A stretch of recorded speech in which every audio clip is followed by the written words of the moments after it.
Hey, everyone. Welcome to Locked On Lakers for Tuesday. Brian Kamenetsky, Andy Kamenetsky. Reports are that LeBron James might be out an indefinite period of time. That's bad. Next. You are Locked On Lakers, your daily Los Angeles Lakers podcast. Part of the Locked On Podcast Network, your team every day.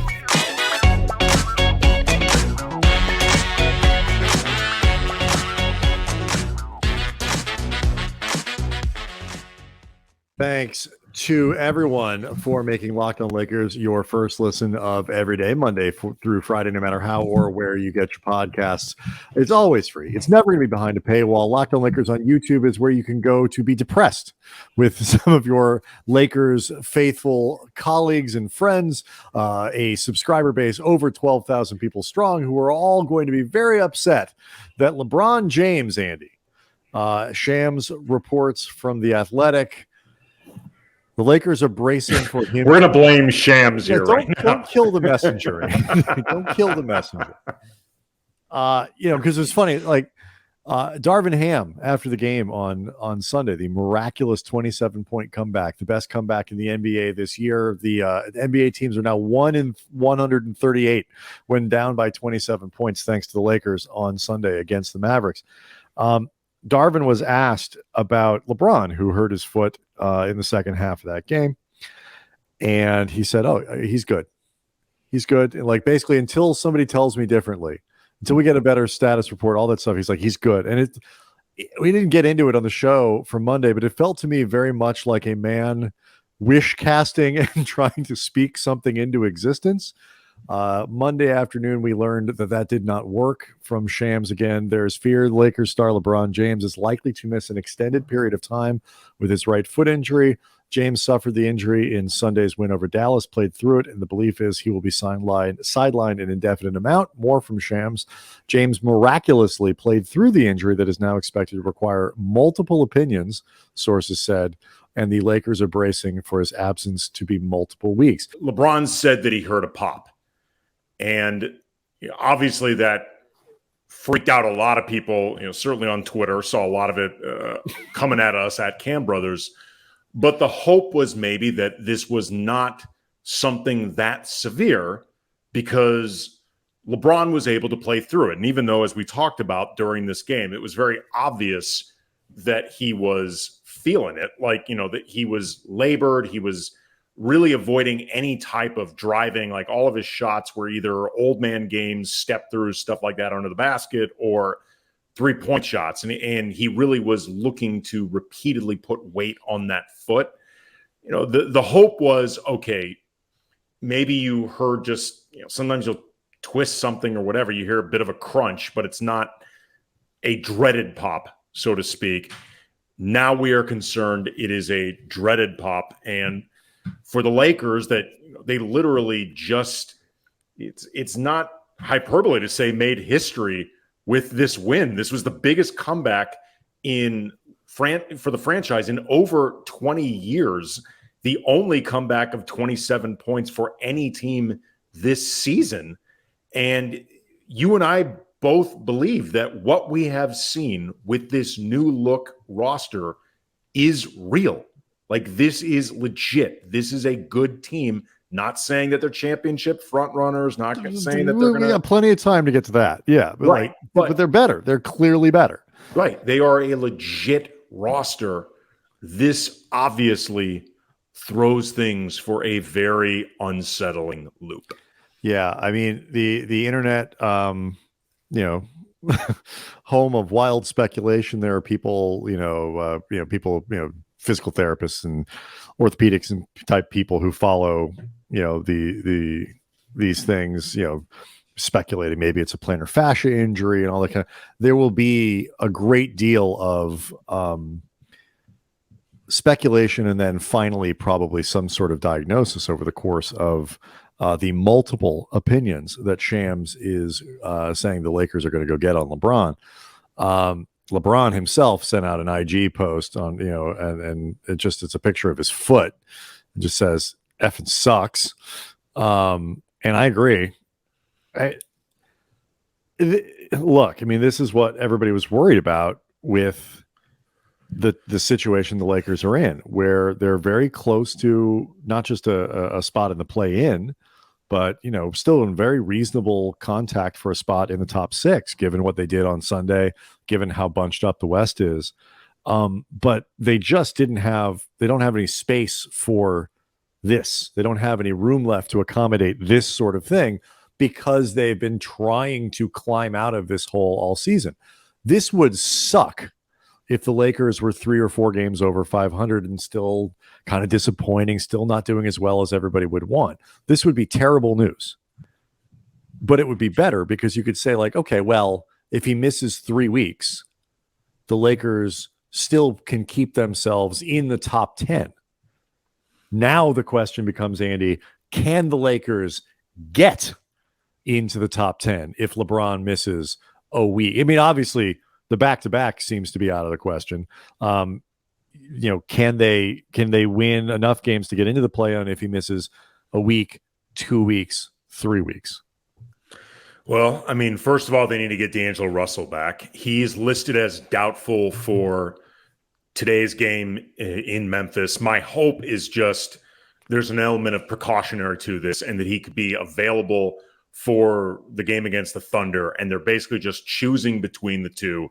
They see the Thunder as the more winnable game, and they want to make sure that they cash in the winnable game, or they're just giving D'Angelo Russell one extra day to heal up. Right, but although I will say, doubtful to playing the next day is, if you take NBA injury listings at face value, tends not to be the case. Sure. If teams are honest brokers on this stuff, so it certainly is a very good chance Russell isn't available for Thursday or for Wednesday either. He might not be, but the flip side is sometimes they change the status day to day. Like, he could be upgraded to questionable ahead tomorrow of Memphis, still not play, and then play Wednesday. I mean, again, these are the hopes. They certainly need D'Angelo Russell back by Friday versus, I believe, Minnesota. If they all of a sudden don't have D'Lo back for a couple weeks, first of all, then you really wonder what was happening, because D'Angelo Russell talked after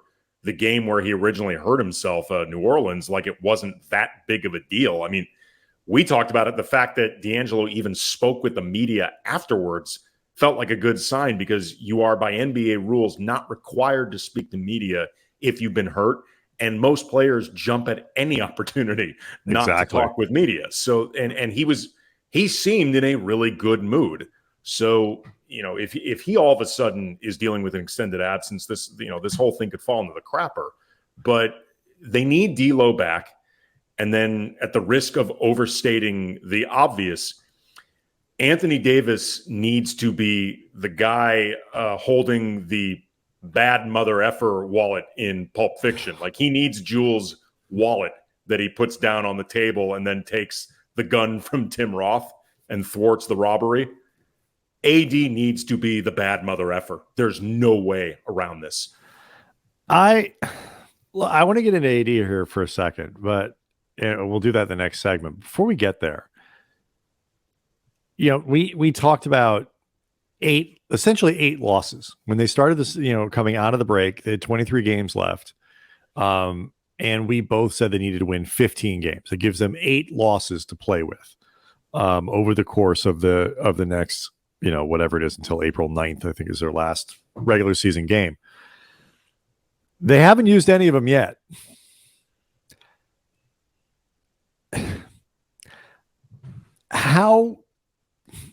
Let's talk about this in the context of AD next. How confident are you that they can play 500? Do they need to play better than 500? Can AD help them play better than 500 over this course of the next, whatever? Because how much bad mother effer plus the other stuff do you need to get, the amount of wins that they need? Is one person capable of doing that? I have a lot of questions, Andy. This whole thing is very upsetting. So we'll do it next. Locked On Lakers is brought to you by Built Bar. If you are looking for a great snack, but you don't want all the fat and the calories, and you got to try a Built Bar, we're done with the holidays, or most of them. President's Day is, just a glorious memory for us all, but we all do some damage during the holidays when it comes to eating, and you want to try to offset that. But at the same time, you don't want to compromise taste, because that's the point of eating. That is where Built Bars come into the equation. With Built Bars, healthy actually tastes great. It's perfect for a New Year's resolution, or again, just trying to take off the President's Day weight. And as always, they are covered in 100% real chocolate, great flavors like churro, peanut butter brownie, coconut almond. They taste like candy bars deceptively, but only 130 calories, only 4 grams of sugar, but 17 grams of protein. That's a lot what of protein. You want. Should have rubbed those all over LeBron's foot. Just get him, get him back into shape. And you don't even have to wait around for a box. Like we've talked before about ordering your Built Bars from Built.com, and still a great option. But if you want them quicker, you can go to the pharmacy section of a Walmart. You can go to Sam's Club. Just drop by either spot or go to Built.com. Get yourself a box of Built Bars and enjoy them. Okay, so let's call LeBron's absence a couple weeks at this point, if that, just for the sake of speculation as to what we're hearing. Maybe it's optimistic, maybe it's pessimistic. We don't really know. We don't know. But I mean, look, when you only have 21 games left, 2 weeks is a gigantic chunk. That takes the Lakers up into mid-March. Again, the season is over. Regular season is over. This middle, 10 days into April. Anthony Davis played his best game since the injury, coming back from it on Sunday. He was flat dominant particularly in the second half of that game. If LeBron isn't playing,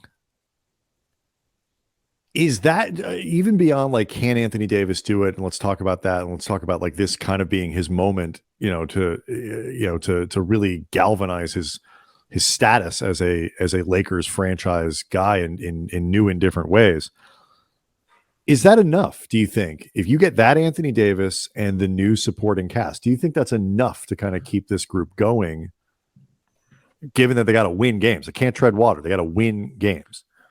I think it's possible. And we're going to get into a bunch of reasons. And I actually did some digging into some stats. And this is before we knew about LeBron's injury, but just I took a look at the numbers. In our naive past, before everything got really ugly. Yeah, I was so much younger this morning. So much older now. Exactly. But I found something that I didn't realize it. The context has changed, but the number that I'm going to bring up later in the show, this stat and what you see from it, does actually give me a little bit of optimism in terms of something that has happened over the last 5 games statistically with this team that I think could at least potentially carry forward without LeBron. But the idea of, can they do this if AD takes himself back to the level that we saw during that stretch before he got hurt, where Anthony Davis was playing like an MVP candidate. He was a legitimate MVP candidate. He was the best player on this team, including LeBron. And he was the biggest difference maker on the team by far. He was one of the best players in the league. I think the answer is the Lakers can have a fighting chance. It will not be easy, but it wasn't going to be easy anyway. But that level from AD will make him as good as any player they are likely to face during this period. Like it's going to be a hell of a lot of pressure on him, because he is going to need to be that dude every night, single night, no exceptions. But that being said, if he can raise his level to that, to that standard, and everybody else stays healthy, everybody else raises their level up a tick, and they need to start hitting outside shots with more regularity, because they can't keep digging themselves out of early holes. Yeah, no more Portland, no more Dallas. Right. They can't have that. But if they can manage to just shoot threes at a decent clip, and everything else is the way it's been, and Anthony Davis plays like a monster, I think they have a chance. But again, it is not going to be easy. I feel better about their chances of kind of mucking through this. Well, look, I think Monday we were talking about, hey, realistically, there's a chance. Yeah, I think it's 10 teams in the Western Conference between 29 and 32 losses. And the Lakers gained ground Sunday on a bunch of teams, and they pulled themselves within 2.5 games of the 6th spot and 3.5 of the Clippers in the 5, and they play all of these teams going forward, which is important. We were kind of talking about, like, it is not, it's hard, but it's not crazy to talk about a 7, an 8, a 6.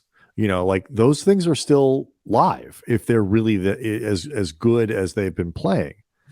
I think you got to dial that back, but I tell you what, it is thankful that they still are playing the teams in front of them. Like, they seem to sort of schedule a loss even before we knew the LeBron thing. The assumption was LeBron wasn't going to play on Wednesday. We both talked about that on Monday, and Russell seemed unlikely too. Maybe you're holding them. So that's sort of a scheduled loss, one of your 8 for Wednesday. You got to figure out a way to win on Wednesday against Oklahoma City. And then you look at some of the other teams that they're either going to be playing soon or chasing. The Pelicans, we don't know when Zion's going to be back, but it doesn't seem to be anytime unlikely soon. To be back by the time the Lakers play him.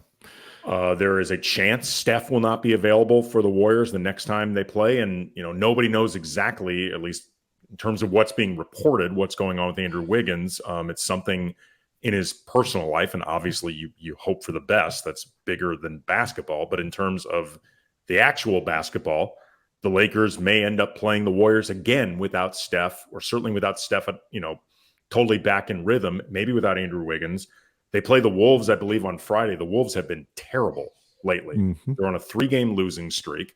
So, again, they may have opportunities in front of them. It's just not going to be easy. But if you want the glass half full version of this, it was not going to be easy at full strength. It just seemed more optimistic and maybe like we were on the verge of something more fun. But it wasn't right, because the Lakers had gained 3 games on Minnesota over their last 3. They gained 3 games on New Orleans. They gained a couple games. They this little 3-game winning streak has done wonders for them. I think it's possible. I want to ask you about AD, and get into that idea of whether or not he's capable of it, and then I want to hear about your number, because there are other things going on here. You have discovered, Andy, statistical information that should make Lakers fans feel great even about where the Lakers are in this situation. I don't know if after this I'm not overstating that, am I? Like, Lakers fans should take their savings and put it on the Lakers to finish high in the playoff race.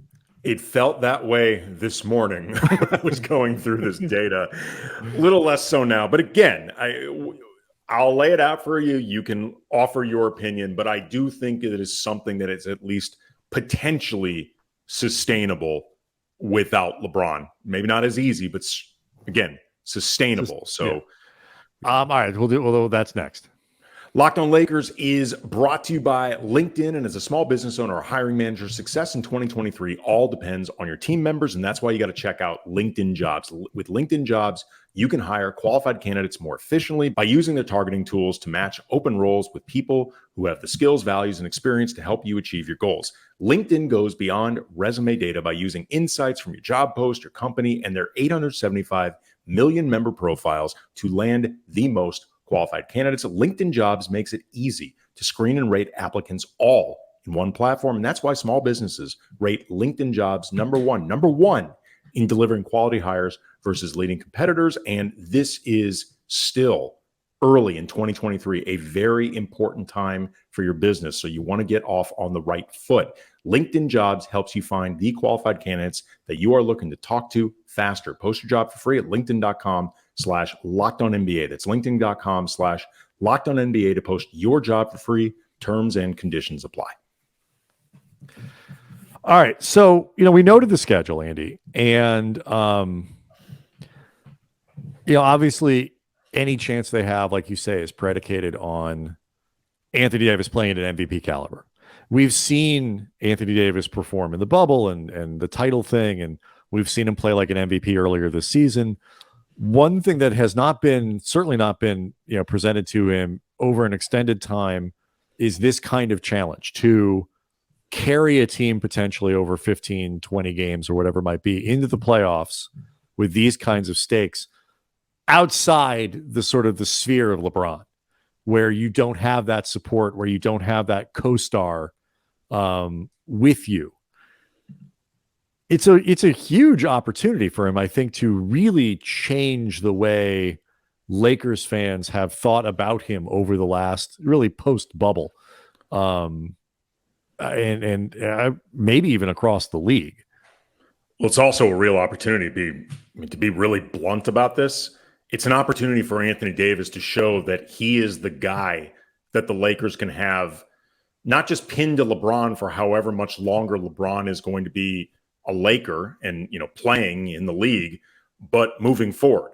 Because if AD can't do this over 20 games, combined with the recurrent absences that we've seen from Anthony Davis, combined with LeBron being 38 and it being abundantly clear you cannot count on LeBron being available heading into his 21st, maybe 22nd season in the NBA. Like that's simply too big and too unrealistic of an ask.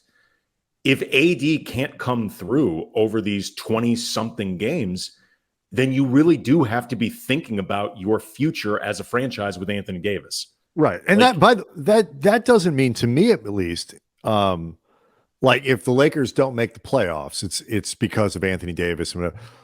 That's not fair. It's a question of how do you play? It's a question of, do you overcome kind of the extra tension? Do you show up for the last 20 games and play at that level where, for 18 or 20 of them or 17 or whatever, a fair number is, you are Giannis, you are Luka, you are, Nikola Jokic, and you're playing at that level. Now, if that happens and the Lakers lose, they finish 500, they don't quite squeak it. That's not Anthony Davis's fault. Agreed. But if he plays like he did in that stretch coming back off the injury, where it's like, he's good.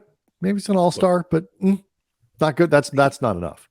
Look, at this point, Anthony Davis has had enough time to get his timing back. He's had enough time to rediscover his rhythm. I mean, whether you want to view that through the prism of he doesn't have any more time, so he needs to get it together, or you think it's been a reasonable amount of time to rediscover his rhythm and timing and touch and all that stuff, there's no more runway. Like I think by any reasonable standard, if he is the superstar that he has been treated, and I think the superstar Anthony Davis rightly sees himself as, there's been enough time. And also, too, superstars sometimes accelerate that timeline when they realize they have to. But don't you think, too, with him, a lot of it is mentality. A lot of it, I mean, this is where I make the sort of the Powell comparisons with him. Sometimes not necessarily, I mean, he's a better player than Powell. And I mean, everybody knows the respect that we have for Gasol. But there's that switch where, like, Powell had it too, like where you could see, like, whoa, that's a different version of him. That is the one who's just not here to bleep around. I'm not, there's no passivity. There's no, I'm going to feel the game out. I'm going to make the right play. I'm going to defer. It is, and I hate these kinds of cliches, but it's sort of Kobe-esque, just, I am going to do this by force of will. Nobody's going to stop me. I'm going to be bigger and better than everybody. And, you saw it in the second half of that game. I'm hopeful that, the energy of a guy like Vanderbilt next to him, the ways that hopefully the Lakers can open up the floor and space it effectively with the shooting of Russell once he's back, with the shooting of Beasley and guys like that, it can give Anthony Davis enough space to dominate as much as possible. The other guys are going to have to be good, or Davis is going to see doubles and triples every night for the rest of the year. But if those guys hold up and can minimize the double teams or make them pay enough, Oklahoma City, like you say, potentially without Shea, a slumping Minnesota team, the Pelicans, who have been awful without Zion, who probably won't be back. And like, there are still winnable games left on the schedule. Yeah. I mean, and the bottom line is the Lakers they have to find ways to do this. And again, they were going to have to regardless, but this is AD's opportunity to show that he is the guy that they traded for, that they gave up a lot in Brandon Ingram and Lonzo Ball and Josh Hart and all the picks and all the pick swaps. It wasn't just to be LeBron's running mate for that 2020 championship. It was for an extended run with the Lakers playing at a high level, like keeping him in that discussion. All right. Do we have enough time for you to do your number? All right, let's talk about that.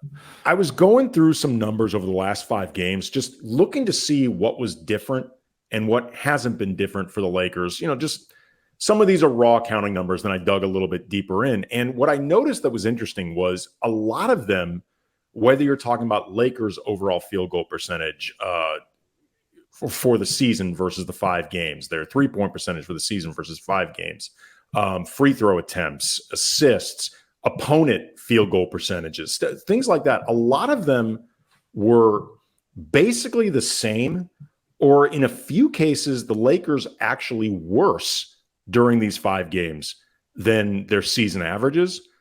There was, however, one thing that jumped out big time, and that is rebounding. The Lakers have massively picked up their rebounding over the last 5 games. On the season, the Lakers averaged 45.7 rebounds per game. Still good. It's 5th in the league. Over the last 5 games, though, 53 rebounds, which is not just the best in the league for those 5 games. It would be the best in the league for the entire season. On the season, they've averaged 35.9 defensive rebounds per game, 2nd in the league. Last 5 games, 41.6, 1st.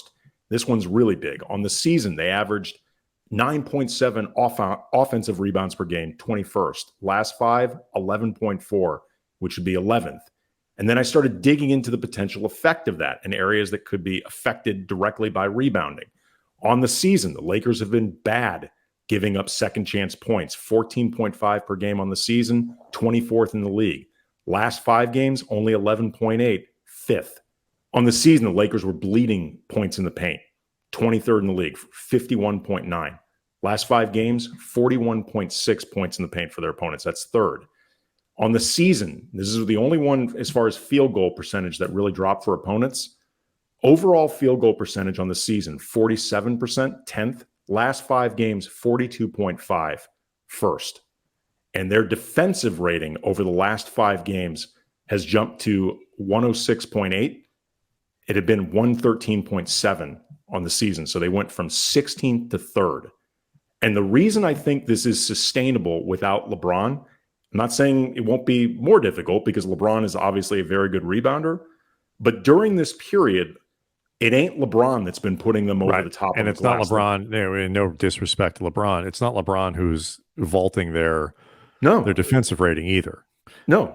I mean, he's been helpful and all that, but he's not the catalyst. But in particular on the glass and preventing this stuff, LeBron over these 5 games has averaged 7.7 rebounds per game, which is a little bit below his averages on the season. Like we've talked a lot about Jared Vanderbilt. He's been terrific on the glass, but AD has stepped up his level on the glass big time. You know, you lose Russell Westbrook's rebounding, but you know, the other guys have actually stepped up during this period. And that is something that if they are mindful of putting bodies on bodies, and that's something in particular that I think Jared Vanderbilt and Troy Brown are extremely good at doing that. You know, having another big body when he plays and Mo Bamba can be helpful. You know, I'm sure Bamba is going to play more just to help AD get a little bit more rest during this period because so much is going to be expected of him. Bamba's coming off a huge... He didn't play a ton in Dallas, but the game before he had 13 rebounds. Right, exactly. This is something that I think more than anything else statistically can account for what the Lakers have done so well during this period. And I do think it is something that they can do, maybe not quite as well, but still well without LeBron. It's not going to be easy, but they can.